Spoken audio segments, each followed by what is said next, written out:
لوح بھی تو قلم بھی تو تیرا وجود الکتاب، گنبد آب گینہ رنگ تیرے محیط میں حباب۔ کسی اور زمانے کے خواب میں خوش آمدید۔ تصوف میں عشق رسول ایک بڑا بنیادی نقطہ ہے۔ ویسے تو تصوف اگر یہ کہا جائے کہ عشق کے گرد ہی گھومتا ہے، لیکن اس میں عشق رسول بھی ایک بہت اہم مرحلہ تصور کیا جاتا ہے۔ عشق رسول کیا ہے، اس کی اہمیت کیا ہے، مختلف اکابر صوفیہ نے اس حوالے سے کیا کہا ہے اور اس عشق کے تقاضے کیا ہیں، آج انہی سوالوں کو اپنے مہمان کے سامنے رکھیں گے۔ ہمارے ساتھ ادا سائی موجود ہیں۔ ظفر اللہ خان صاحب، خوش آمدید پروگرام میں، بہت بہت شکریہ تشریف آوری کا۔ عشق رسول صلی اللہ علیہ وآلہ وسلم تصوف میں ایک بہت ہی اہم اور بڑا بنیادی نقطہ ہے۔ یہ عشق رسول صلی اللہ علیہ وآلہ وسلم کیا ہے؟ اعوذ باللہ من الشیطان الرجیم، بسم اللہ الرحمن الرحیم، اللہم اشرح لک صدرک۔ نبی کریم صلی اللہ علیہ وسلم صرف ایک نبی کی حیثیت سے نہیں بلکہ ایک انسان کی حیثیت سے بھی ایسی غیر معمولی شخصیت تھے کہ جن سے محبت ہو جانا بالکل لازم اور فطری ہے۔ ہماری صوفیانہ روایت میں تو ہم جب معراج پہ جاتے ہیں تو وہ نبی کریم صلی اللہ علیہ وسلم کی ذات سے محبت اور اطاعت ہے۔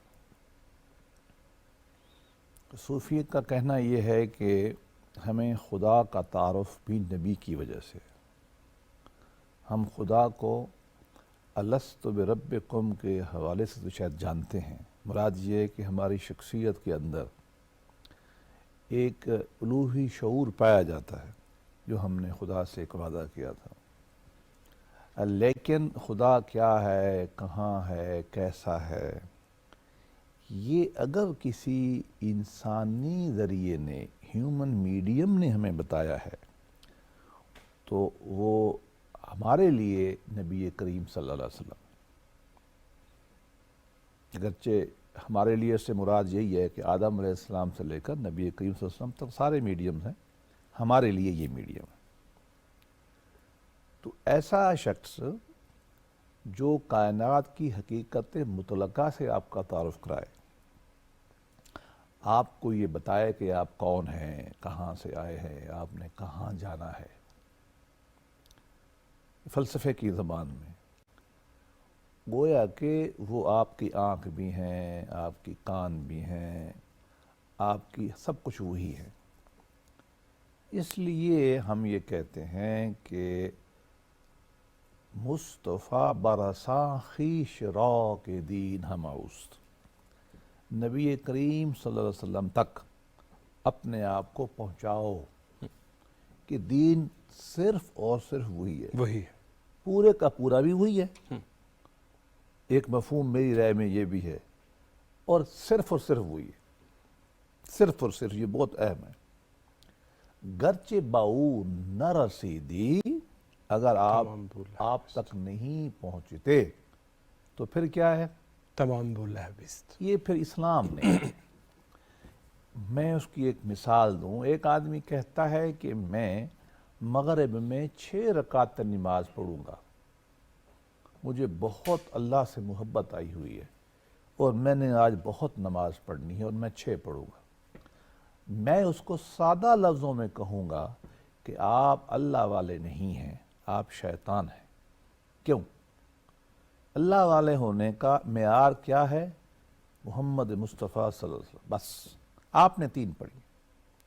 آپ زیادہ نیک بننے کی کوشش کر رہے ہیں، ولی بننے کی کوشش کر رہے ہیں، تو آپ پھر شیطان ہیں، ہم آپ کو نہیں مانتے، ہمارا تفہیم دین یہی ہے۔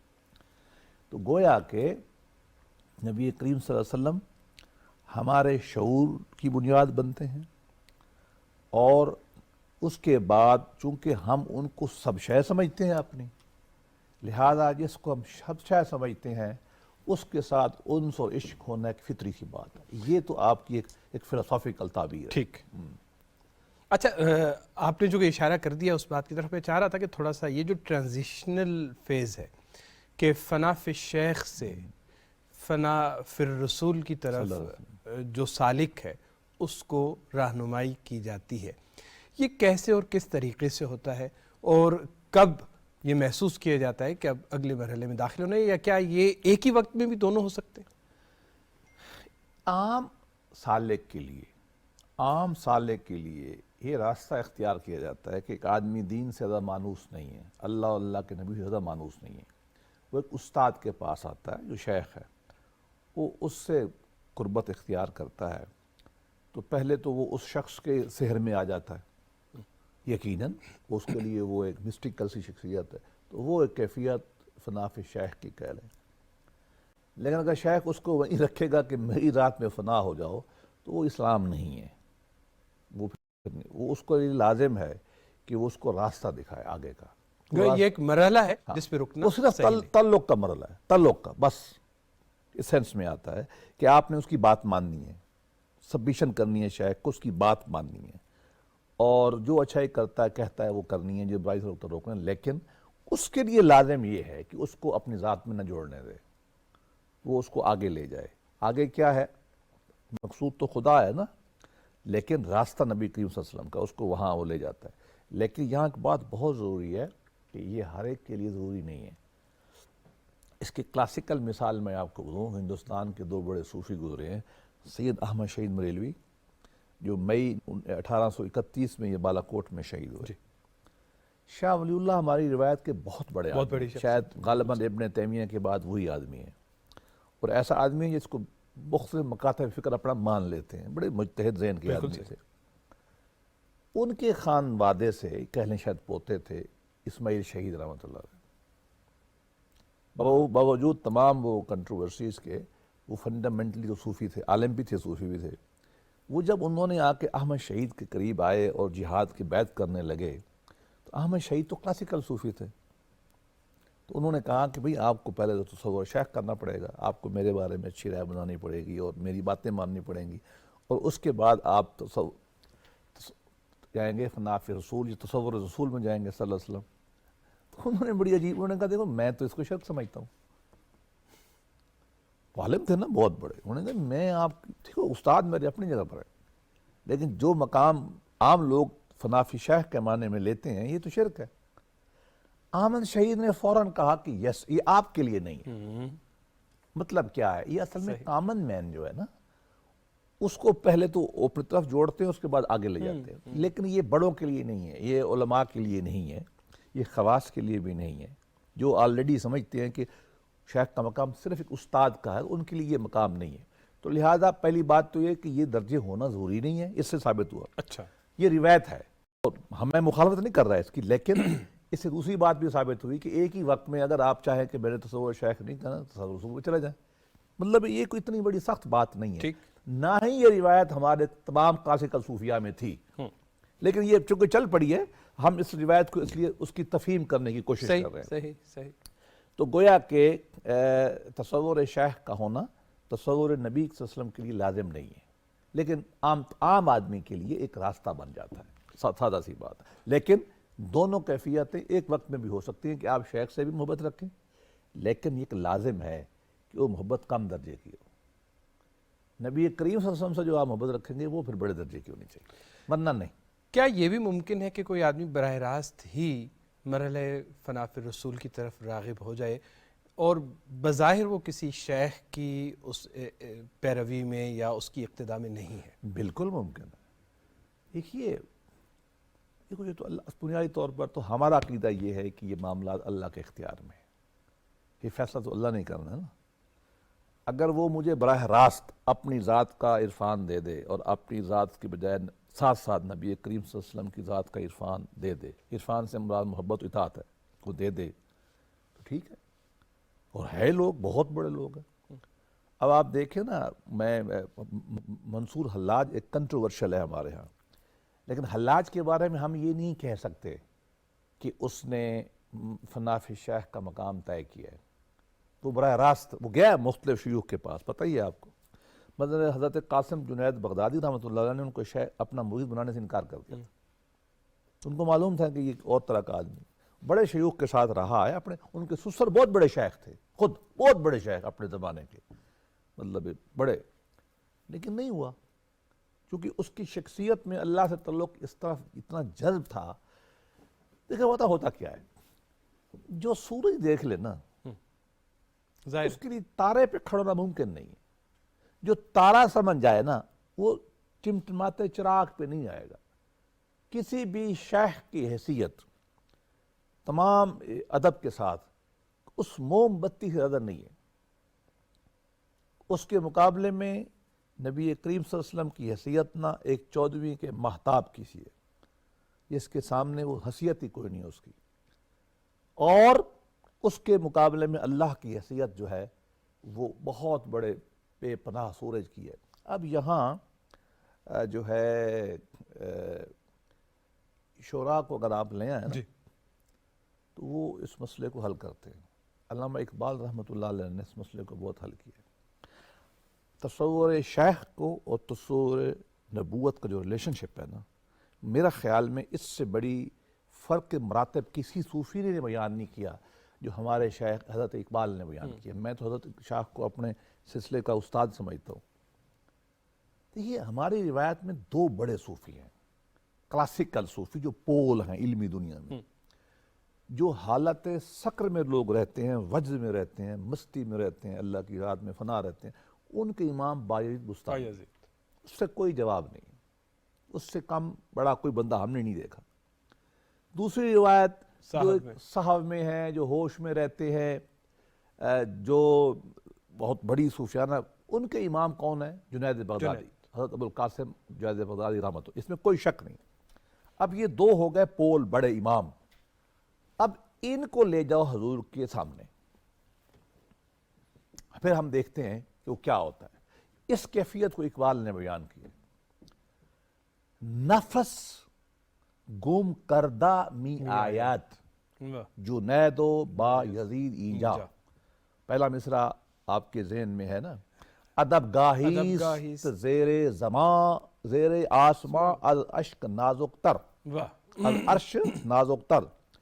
مدینے کا ذکر کرتے ہوئے حضور صلی اللہ علیہ وسلم، نبی کریم صلی اللہ علیہ وسلم خدا امی و ابی کے مزار کا ذکر کرتے ہوئے آپ ارشاد فرماتے ہیں، بھائی دیکھو یہ جگہ اللہ کے ہے، زمین کے آسمان کی نیچے، عرش اوپر ہے، یہ نیچے ہے، لیکن یہ مقام عرش سے نازک تر ہے۔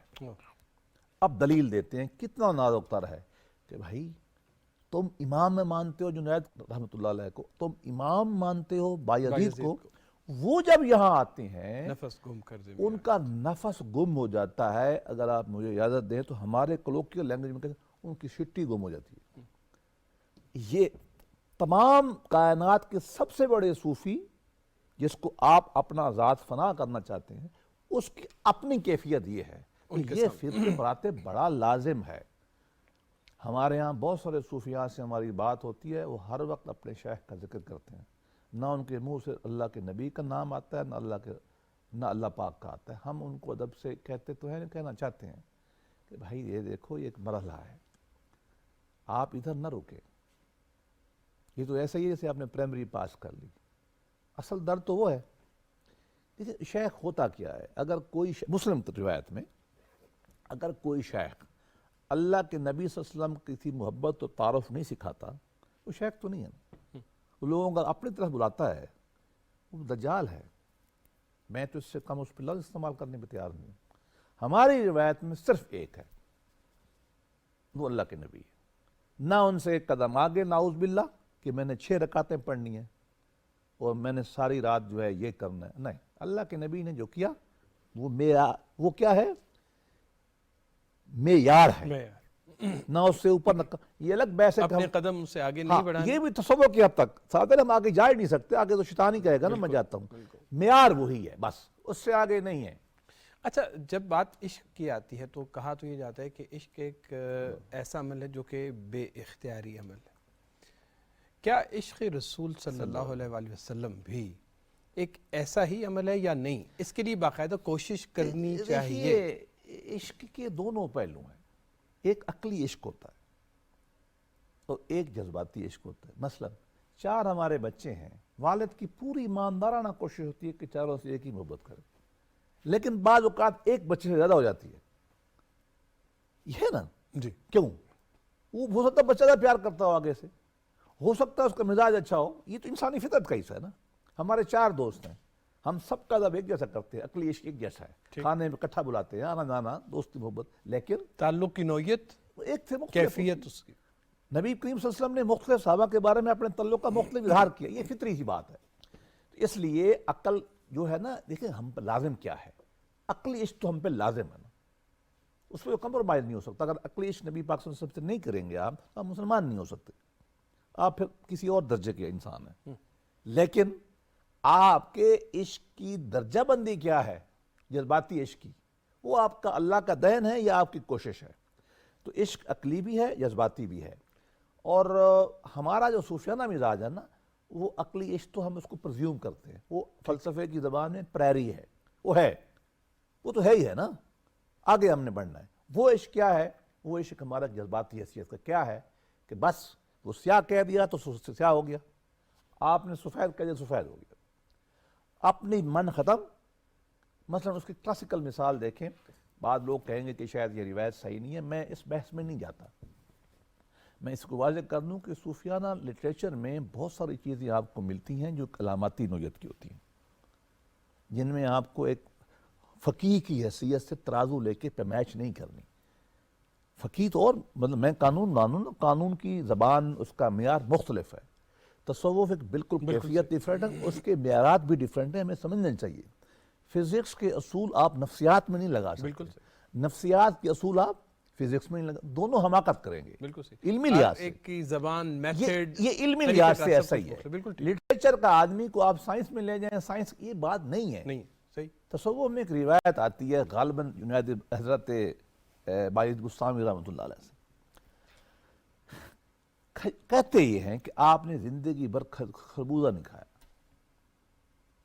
کسی نے کہا کیوں؟ نے فرمایا مجھے نہیں معلوم ہے کہ میں، حالانکہ وہ بہت بڑے عالم تھے، ہمارے طرح ہمارے عہد حاضر کی طرح تو نہیں تھے نا، وہ بڑے امام تھے اپنے علم میں بھی، ان کا تو ایک ایک قول کو سمجھنا بھی پرابلم ہو جاتا ہے ہمارے لیے، اتنا اونچے چلے جاتے۔ آپ فرماتے ہیں کہ مجھے نہیں معلوم کہ اللہ کے نبی نے تو کس طرح کھایا تھا۔ اب دیکھیں یہ ہمارے لیے لازم نہیں ہے، جو آپ کے دماغ میں آتا ہے آپ کھا لیں، یہی ہوگا نا۔ لیکن وہ ایک عشق رسول کی ایک ایسی کیفیت ہے جس کو آپ سوائے انجائے کرنے کچھ نہیں کر سکتے۔ آپ اس پہ گرفت کریں گے تو آپ حماقت کریں گے۔ وہ عشق میں ایسا ہی ہے، وہ کہتا ہے نہیں مجھے نہیں معلوم، مجھے معلوم ہوگا تو میں ویسے کھاؤں گا، مجھے نہیں معلوم میں نہیں کھا رہا۔ یا ویسے کرنی رضی اللہ عنہ کے بارے میں ایک روایت آتی ہے، آپ کے بارے میں کہا یہ جاتا ہے کہ نبی کریم صلی اللہ علیہ وسلم کی زیارت آپ نہیں کر سکے چونکہ آپ والدہ کی خدمت کرتے تھے۔ احد میں جب ان کو معلوم ہوا کہ اللہ کے نبی کریم صلی اللہ علیہ وسلم کے دان مبارک شہید ہو گئے ہیں تو اپنے دانت ہی نکال دیے کچھ نہ کچھ۔ یہ ایک عجیب سی کیفیت ہے، آپ اس کو عقل کے پیمانے، یہ ایک خاص طرح کا عشق ہے۔ ٹھیک، اب ہم اس کو ڈیپریکیٹ نہیں کر سکتے، نہ ہم اس کو کہہ رہے ہیں کہ ہر آدمی اختیار کرے، لیکن بعض لوگوں کا مزاج ہے، مطلب ہم نے تو شیری و مراز کے کسے سن رکھے ہیں ہم نے تو کسے، وہ سنا ہو نا، ایک خاتون صحابیہ میں سے، اس کا ایک بچہ شہید ہو گیا، دوسرا تیسرا خاوند شہید ہو گیا، وہ کہے سبحان اللہ الحمدللہ الحمدللہ، وہ کملوں کی طرح پھرتی تھی، آ کے پتہ کیا کہ کیا نبی کریم صلی اللہ علیہ وسلم سیف ہیں، محفوظ ہیں؟ تو لوگوں نے کہا بس ٹھیک ہے۔ یہ کیفیت ہے نا، تو یہ کیفیت تصوف کا معراج ہے، اور اس کا ثبوت کیا ہے؟ ابوبکر صدیق، عمر، عثمان، علی، طلحہ، وہ خاتون جس کا صحابیہ جس کا نام لیا ہے اویس کرنی، یہ ایک الگ روایت ہے۔ راویہ بصری، جنید بغدادی، یہ ایک خاص روایت ہے، یہ اچھے لفظوں میں کہہ سکتے ہیں کہ یہ جنون کی ایک روایت ہے، جنون اچھے معنوں میں، یہ ایک عشق کی روایت ہے، چل رہی ہے، چل رہے ہیں اس کو۔ آپ نے ایک اشارہ کیا، لیکن میں چاہتا ہوں کہ ذرا یہ نقطہ بھی زیادہ وضاحت سے اس کے اوپر بات ہو جائے کہ ایک ایسی شخصیت جسے ہم نے دیکھا نہیں ہے اور ان سے ہمارا فاصلہ صدیوں کا فاصلہ ہے، جو آپ کے اصحاب گرامی تھے وہ تو ظاہر ہے آپ کے سامنے تھے، آپ کی سیرت سے واقف تھے، آپ کے کردار سے واقف تھے، لیکن ایک آدمی جو کہ 1400 سال بعد پیدا ہوتا ہے اور وہ اس سے یہ تقاضا کیا جائے کہ وہ عشق رسول اپنائے صلی اللہ علیہ وآلہ وسلم، یہ کیسے ممکن؟ پہلے تو مجھے ایک علمی لطیفہ یاد آ رہا ہے. لطیفے سے مراد اچھی بات ہے، لطیف بات. لطیف بات ہے. ہمارے ہاں لطیفے کا معنی لطیفہ جوک لیا جاتا ہے. جی. علمی دنیا میں لطیفہ کا معنی ایک سٹل بات. ہم یہ آپ تھوڑی دیر پہلے ابن سینا ڈسکس کر رہے تھے. ابن سینا ہماری تاریخ کے بہت بڑے عقلی علماء میں شمار ہوتے ہیں. سائنسدان اور فلسفی مایا ناز، نہ صرف ہمارے بلکہ مغرب کے بھی. بالکل ٹھیک. آپ کا ایک شاگرد تھا، کبھی کبھی سفر میں ساتھ جاتا تھا. اس زمانے میں سفر تو پیدل ہوتے تھے یا گھوڑے پہ، تو خادم کی ضرورت پڑتی تھی، وہ ساتھ جاتا تھا. ایک دن اس نے پوچھا، اس کو آپ کو شیخ الرئیس کہتے ہیں نا، شیخ الرئیس. شیخ الرئیس کہ آپ مجھے شیخ الرئیس یہ بتائیں کہ نبی اور فلسفی میں فرق کیا ہوتا ہے؟ نبی کا ذہن، نبی کیا ہے، وہ فلسفی کیا ہے، کیا فرق ہے؟ آپ تو بڑے فلسفی ہیں، آپ مجھے بتائیں، اور نبی کو بھی آپ مانتے ہیں، آپ مجھے بتائیں. انہوں نے بہت سمجھایا، اس کی سمجھ میں بات ہی نہیں آئی. سمجھاتا رہا، سوال چلتا رہا. یہ سفر میں تھے کہیں ایران میں. آپ کے جو نانا دادا ہے نا ہمدان، شاید اسی علاقے میں. جی بالکل، ان کی قبر بھی وہیں پہ. اس علاقے میں آئے تو اوپر سے تھے، بلخ وغیرہ سے آئے تھے. نہیں، اس سے بھی اوپر کے ہیں غالباً، لیکن بہرحال گریٹر خراسان سے آئے تھے. جی. یہ میرا اپنا خیال ہے کہ یہ بخارا سے ذرا اوپر کے ہیں. لیکن بہرحال ادھر آئے تو راستے میں نہ ایک دن انہوں نے جب ایک سرائے میں، ایران میں آج بھی میں نے سرائے دیکھی ہیں، موجود ہیں کچھ. وہ سرائے میں ٹھہرے، اپنا گھوڑا اور خچر بھی باندھا، جو بھی گھوڑا تھا. اپنے خلیفے سے کہتے ہیں، شاگرد سے، کہ یار صبح مجھے نا 4 بجے اٹھا دینا، نماز پڑھوں گا میں، اور وہ ذرا پانی بھی گرم کر دینا. اس نے کہا جی ٹھیک ہے. اب سفر میں تھے، ابن سینا بھی سویا رہ گیا اور وہ خلیفہ بھی سویا رہ گیا، نوکر ملازم جو تھا. اذان ہو گئی. مولوی صاحب اٹھے، ٹھنڈے پانی سے وضو کیا اور اوپر چڑھے مینار پہ اور کہا اللہ اکبر. وہاں کو پتا نا، پرانی روایت میں اسپیکر تو تھے نہیں نا، تو پلر پہ چڑھ کے اذان دیتے تھے. آج بھی اسپین میں مسلمان نا پلر پہ چڑھ کے اذان دیتے ہیں. مجھے بہت اچھا لگتا ہے. یہ اسپیکر کی اذان مجھے مزہ نہیں کرتی. اذان وہ ہے، سنت بھی شاید قریب ترین ہوئی ہے، پر روایت بہت اچھی ہے. وہ مسلمانوں کو چاہیے کہ اس روایت کو رواج دیں. بالکل صحیح. ہاں، ہر مسجد محلے میں تو ہے، تو آواز تو پہنچ جاتی ہے، گھڑیاں بھی ہیں نا، لیکن بہت خوبصورت منظر ہوتا ہے. اس کی آواز سے ابن سینا اٹھ گئے. تو اس کو سویا پڑا تھا، اس کو اٹھایا، نہ اٹھا، نہ اس نے پانی گرم کیا، نہ کچھ. نماز پڑھ کے واپس تک کہتے ادھر آ. اس کو بلایا، کہنے لگے دیکھو آج میں تمہیں فرق بتاتا ہوں نبی اور فلسفی میں. میں اس زمانے کا سب سے بڑا فلسفی ہوں آپ کے بقول، اور تم میرے ساتھ پھر رہے ہو 40 سال سے. میں نے آج آپ کو کہا کہ مجھے 4 بجے اٹھا دینا، آپ نے مجھے نہیں اٹھایا. میں نے آپ سے کہا کہ مجھے پانی گرم کر دینا، تم نے گرم نہیں کیا، تم سوئے رہے. اس کو دیکھا ہے آپ نے، وہ اٹھا ہے 4 بجے، ٹھنڈے پانی سے وضو کر کے کھڑا ہے. میں آپ کے ساتھ ہوں، اور نبی کو گزر گئے 600 سال جو آپ نے بات کی. اس کو گزر گیا اتنا زمانہ، نہ وہ موجود ہے، اور اس کے لیے وہ اٹھا ہے، اذان دے رہا ہے ٹھنڈے پانی سے برف میں، اور میں تم سوئے پڑے ہو. کہتے ہیں یہ فرق ہے نبی اور فلسفے میں، کہ نبی کے ذات میں کچھ ایسا ہوتا ہے، میگنیٹزم، ایسا کچھ جذب ہوتا ہے کہ 700 سال گزر جائیں یا 14 سال گزر جائیں، لوگ ایسے رہتے ہیں، ان کے ساتھ جڑے رہتے ہیں. اور فلسفی جو ہے اس کے ساتھ.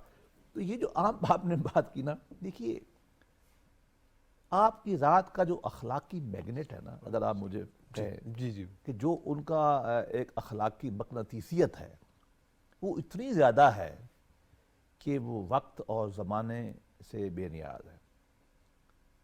جو آدمی بھی ان کے بارے میں جان لیتا ہے، ان کی سحر میں مبتلا ہو جاتا ہے. اور اس کے لیے زمانہ 400 سال، 600 سال، 4000 سال غالباً متعلق نہیں ہے. اور اس کے لیے یہ جو ہے مکان بھی شاید اہم نہیں ہے. ہندوستان کا مسلمان، ایران کا مسلمان، ملتان کا مسلمان، وہ آپ سے عشق کر سکتا ہے ویسے ہی جیسا کہ آپ کے سامنے دیکھنے والوں نے کیا. یہ الگ بات ہے کہ صادر و فیوض و برکات نہیں ہوں گے جو آپ کی فزیکل صحبت سے تھے، لیکن ہم تو صوفیاء کا ایک عقیدہ ہے. ہم یہ سمجھتے ہیں کہ نبی کریم صلی اللہ علیہ وسلم کا فیض اور اثر آج بھی اتنا ہی ہے جتنا حیات میں تھا۔ اچھا، وقت بالکل تقریباً ختم ہے۔ ایک اہم سوال میں چاہوں گا اس پہ بھی آپ روشنی ڈال دیں کہ اس عشق رسول صلی اللہ علیہ وآلہ وسلم کے تقاضے کیا ہیں؟ ایک ہی تقاضا ہے، اطاعت۔ عشق جو ہے نا وہ اپنی ذات کو محبوب کی ذات میں ڈھالنے کا نام ہے، بس۔ نبی پاک صلی اللہ علیہ وسلم سے عشق ہے تو آپ نے خود بتا دیا ہے میری اطاعت کرو۔ قرآن مجید نے اصول بیان فرمایا نا، ان کنتم تحبون اللہ فاتبعونی، اگر آپ نے مجھ سے محبت کرنی ہے اللہ پاک سے تو وہ سامنے کھڑے ہیں نبی پاک صلی اللہ علیہ وسلم، ادھر چلے جاؤ اطاعت کر لو تو مجھ سے محبت ہو جائے گی۔ یہ اصول نبی پہ بھی لگے گا، کیونکہ قرآن مجید کی بہت ساری آیات ہیں، وقت کم ہے، جو ادھر آپ کو کہتی ہیں۔ نبی پاک صلی اللہ علیہ وسلم نے خود ایک اصول بیان فرما دیا ہے، وہ یہ ہے کہ جو اپنے خاندان سے اپنے نفس سے مجھ سے محبت زیادہ نہ کرے تو وہ مسلمان نہیں ہے۔ محبت کا تقاضا ہے کہ آپ چپ کر کے ان کی بات مان لیں، اور سب باتوں میں سب سے بڑی بات اخلاق مصطفیٰ صلی اللہ علیہ وسلم۔ آپ نے کسی شیخ کا پیمانہ بنانا نا کہ یہ اس میں عشق کتنا ہے، آپ دیکھ لیں کہ مصطفیٰ صلی اللہ علیہ وسلم کی ذات کے اخلاق میں کتنا رنگا ہوا ہے، یہ معیار ہے۔ ظفر اللہ خان صاحب بے انتہا شکریہ۔ ناظرین، اس کے ساتھ ہی پروگرام کا وقت ختم ہوا، فی الحال اجازت دیجیے، خدا حافظ۔